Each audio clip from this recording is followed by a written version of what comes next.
He got down on the floor in front of the clock and pressed his cheek against the floor so that he could speak to Ralph. "I saw your tire tracks," he whispered. "I bet you had a great time last night." "Yeah, except for a bunch of little mice," said Ralph. "What's the matter?" Ryan asked him. "You sound unhappy." Suddenly, Ralph knew what he had to do. He thought fast, which was easy for him. Mice often have to think fast to survive. "Look, Ryan," he said, "I'm in trouble, and I don't have time to tell you about it. Just take me and my motorcycle with you, and don't ask questions." "To school?" Ryan was surprised. "Come on," begged Ralph. "We're friends, aren't we?" "Sure we're friends," agreed Ryan. "But there's no time for buts," said Ralph, who knew Ryan would soon have to leave to catch the school bus. "Well, okay, if you say so," said Ryan. By the time okay had passed Ryan's lips, Ralph was wheeling out his motorcycle with his crash helmet dangling from the handlebars. "I'll stay out of sight," he assured his friend. "There must be some place I can live at school." Ryan stuffed the motorcycle into one pocket of his parka and picked Ralph up carefully so he wouldn't smash his tiny ribs. "You mean you want to stay at school?"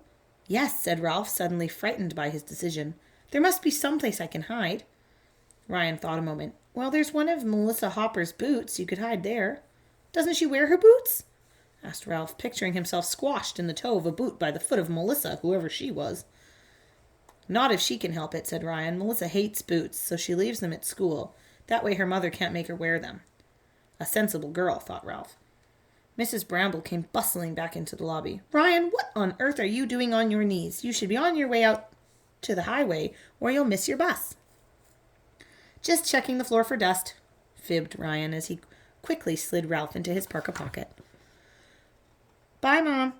And he ran out the door and went crunching through the snow to the highway. Ryan must have had second thoughts about taking Ralph to school. He said, "I guess Miss Kay won't mind." "Who's Miss Kay?" asked Ralph. "My teacher," explained Ryan. "Her real name is Miss Kuchenbacher, but she told us to call her Miss Kay because Miss Kuchenbacher would take up too much classroom time." "Oh," said Ralph, mystified. To Ralph, the school was a strange and mysterious place. When he had been a very young mouse, Ralph had pictured school as something like a bus, because mothers and fathers who arrived at the hotel with several children after a long, hot drive across the Sacramento Valley or the long, winding road over the Sierra Nevada often said, "I'll be so glad when school starts." Ralph had naturally concluded that because of a school started, it also must move like a car.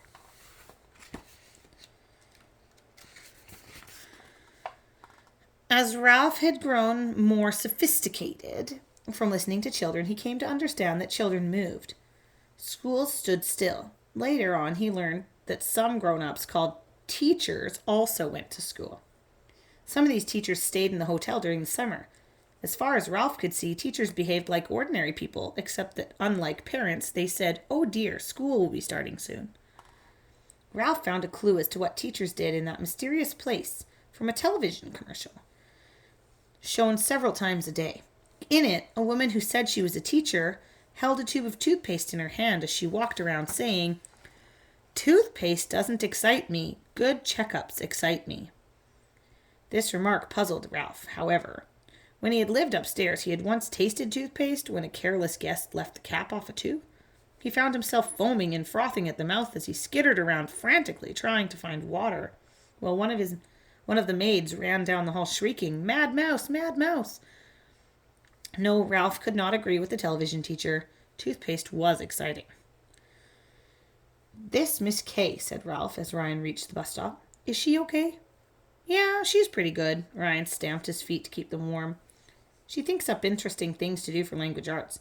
Like our school is named the Irwin J. Sneed Elementary School, and last week she had us write a composition about who we thought Irwin J. Sneed was, and why the town of Cucaracha, California, named its school after him." Ryan scooped up a handful of snow, squeezed it into a ball, and threw it at the branch of a pine tree. Snow slid off the branch and fell with a soft plop. "Some kids made Irwin J. Sneed a monster from outer space," continued Ryan. "But I made him a horse thief back in the gold rush days, when Cucaracha was a mining town. I said he was the first person to go to jail in Cucaracha, so they named the school after him. Miss Kay gets real excited about Cucaracha being a gold rush town with a lot of history. Oh, said Ralph. Who was Irwin J. Sneed really? Just some old guy on the school board when the school was built way back in the 1970s, explained Ryan, as he made another snowball. Ralph could make no sense of this information at all. As the snowball made more snow plops from the branch to the ground, Ryan had a sudden thought. I better be careful about talking to you at school, or people will think I'm nuts. Maybe some of them could understand me, suggested Ralph. They might even like to see me ride my motorcycle. Ryan considered. You better not go showing off. Somebody might steal your motorcycle, or maybe everybody would start bringing mice and motorcycles to school. I don't think that would be a good idea. The whole school full of mice tearing around on motorcycles? One mouse can get by, but not a lot of mice. You know how some people get all worked up about mice. As the school bus came rumbling down the highway, Ralph had to agree from his hotel experience that Ryan was right. One mouse or even 2 or 3 could get by. Many mouse could not. Say, he said, you don't suppose there are already mice in this place? No, said Ryan as the bus stopped in front of him. Mr. Costa keeps the school too clean for mice. Of course, Ralph's feelings were hurt. Remember to keep out of sight, said Ryan, as he climbed onto the bus. Deep inside the Parker pocket, Ralph felt sad, brave, and noble, frightened, and bewildered. He felt sad because there had been no time to say goodbye to Matt. He felt brave and noble because he was going out into the strange world and would to protect the safety of his little relatives. He felt frightened and bewildered because so much had happened so fast, yet the inside of the pocket was cozy.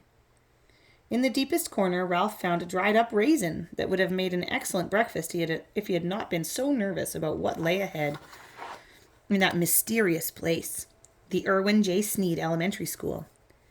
He nipped a tiny bite of the raisin and told himself school must be safe because so many children went there. Of course, I will be all right, he told himself, pretending to be brave.